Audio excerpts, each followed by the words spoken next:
It's no question that my last video definitely rustled some feathers, and in a quick, concise format like what it was, it can be very difficult to truly represent the game as it is, and rightly so.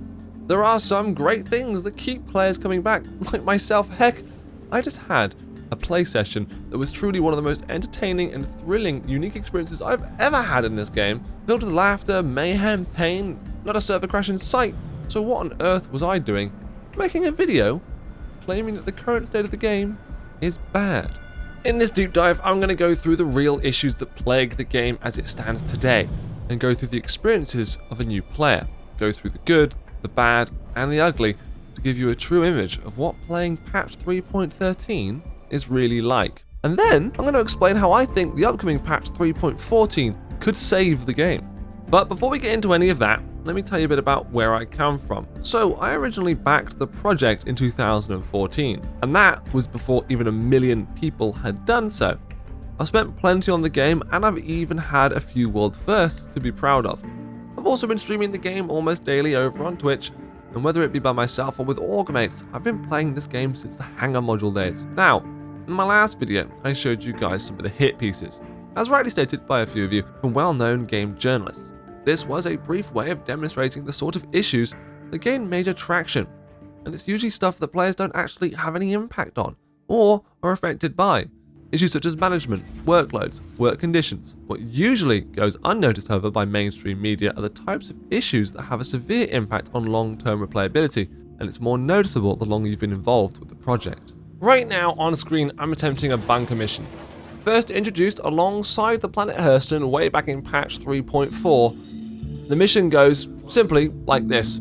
You head to a site of illegal occupancy, usually one of 3 or 4 locations on the entire planet of Hurston. You land after a brief but close brush with death and a fight against ideally working, artificially intelligent controlled anti-air turrets, or AIAA if you will. You then make your way to the occupied bunker, get yourself onto the cargo elevator and take it all the way down to the bottom, where you usually meet 5 to 8 enemy NPCs armed and equipped to defend their stolen territory. In a frantic fight for your life, you scoot around corners, peeking and clearing every step of the way, until you finally clear it out of all the hostiles and get your pay. However, it never really goes like this. On average, you'll die 60% of the time by crashing into the ground. 20% of the time, you'll die because your gun didn't fire and the server had the precious minutes it needed to catch up with you and an NPC finally managed to do its job. And the remaining 20% of the time, nothing happens. Maybe you clear the bunker without any resistance, or you clear the bunker and don't get paid. Or worse yet, you get what happened to us, and you get sent to the bunker, and it was the wrong bunker. The mission marker literally will send you to the wrong bunker. But, you know, that's alpha. Being alpha, right? I get it, and you should too. Bugs are bugs, and some servers are better than others. Nevertheless, what I want you to look at in this footage on screen is the differences. Did you notice anything? Pretty weird, right? Maybe you noticed it, maybe you didn't. But what you've been looking at is footage from 2018 mixed with footage I took only 7 days ago. It doesn't have to be a bunker mission though. Let's consider package delivery or bounty hunting. It's all the same now as it was way back when, even back to the days of first conception. Really, if you've played long enough, nothing besides the payout and balance of these missions has really changed in almost 4 years. What's more painful is that we used to have some really exciting missions. The Price of Freedom was one of my favorites. This was a mission introduced in patch 3.9, where once you had become more notorious with the criminal gangs, they would request that you take on a daring prison break. Locate, capture and seize control of a private military transport caterpillar, take down the onboard security and hack your new friends out of their contract with Hurston. Sadly though, as I mentioned, that is no more. So what we have now is more of the same old people missions, but inside of a beautiful sandbox environment where we can create our own fun, right? Though, thanks to previously mentioned relaxed approaches to balance and the unfortunate yet inevitable scenario of power creep and buggy exploits, a lot of emergent gameplay seems to only ever end up in some form of combat or PvP. That is, of course, if you don't fill up your time with sad attempts to create a living through trading and mining, before an inevitable server crash hoops up on you. If you do find enjoyment though through this pastime of wanton murder and pillaging, just like a lot of people do, there isn't any reward for you at the end of the road. Doesn't matter how many emergent opportunities you create for other players, or how frequently you line the pockets of wannabe bounty hunters, your rewards are the same every time. A trip to Klesha rehabilitation and more never-ending repeatable cycles that more often than not just leads to backers hanging up their overalls for the night and calling it a day. Yes, you could try a disasterdly prison escape, or you could work your way out through mining, but more commonly, a trip to prison is the end of a play session. Really, what I'm saying here is that we just want something new. Although Crusader and the new landing zone Orison coming in patch 3.14, it is very exciting, so too are the new cloud techs. These are just more of the same sort of things.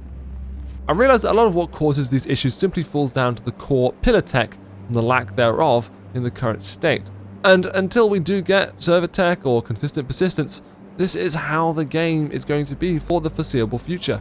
So why is it then that this current game that we've had for almost 4 years still suffers from age-old problems? Even new players are suffering. My girlfriend, a game designer and 3D artist in her own right, had her first experience with the game only recently. She encountered many of the issues all of us do, and sadly some of the selling points of the game just outright failed on her. Bartender AI couldn't complete her fresh order of ice-cold beer. All of the NPCs were standing around on chairs. Her bunker mission experience was fraught with careless and defenseless security personnel, and in her own words, it just takes ages to get anything done. Of course, we love some of these facts. It's the charm behind the gritty, teeth-biting alpha, but overall, it left her with a bad impression. All of this is in the past and present. So what about the future? Well, with patch 3.14 only just releasing to the wider aUEC test group, I have a bit of information to share and some idea of how all of it could save the current state of the game, and more importantly, break grounds in the gaming space. Obviously, the big update and the main test focus so far has been Crusader and the new landing zone Orison. But alongside this location comes some gorgeous new ways to better represent gas and particle objects using something called a volumetric system. Really, this just adds more wow to the planets we already have, which is no mean feat to say the least, but it is a greater indicator into the potential future of space, environment design, and hopefully it can soon be used to really bring life to some of the older locations in the verse. We are also seeing the first round of designs and interiors for long-awaited hospitals. Sadly, no gameplay coming anytime soon, but their position within the game will have forever changing effects on how we play, how the core systems surrounding death and Death of a Spaceman impact our sessions. What will have an immediate and broad impact on the entire player base, however, are the new additions to the graphical settings menu.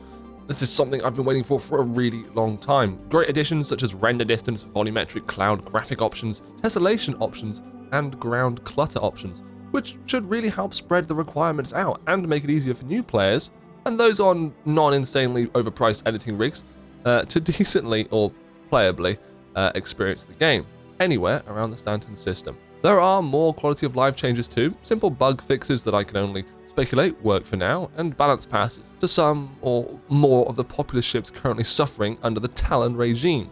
But most exciting of all, we are seeing old game modes reintroduced into the game for further testing.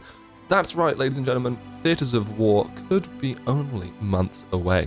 Even with that, the most wild and finger-crossed introduction of them all, what brings me hope for the game going forward, are the breadcrumbs of code for even more features coming in sequential patches. Refueling, medical gameplay, hacking, and capacitors. Massive gameplay changes that will revitalize the old and tired systems we've been using for years. The beginning of more reliable and often game-wide events like Ninetales Lockdown and Xenothreat version 2. And of course, the prospects of upcoming ships and new concepts alongside. Now, I'm not trying to be a Debbie Downer, here to throw shade at everything SIG do, nor am I here to scare off prospective new players and, inquisitive old ones of all the same. My issues with the game and the issues shared broadly across the wider community isn't going unnoticed by those at the big table. We are seeing changes. I myself, however, feel it's important to express my dissatisfaction as a backer, as an investor into the project. When we don't hit our deadlines, when features get pushed back time and time again, and when game-breaking problems go without resolution for far too long. I also expect those of you who stuck around long enough to get to this part care just as much as I do, if not more, about the game and its future. Because, like I said, the better it does, the more players we have, and the more players we have, the more experiences that can be had. And the more likely you are to use my referral code when signing up to join in on that fun when the new patch drops.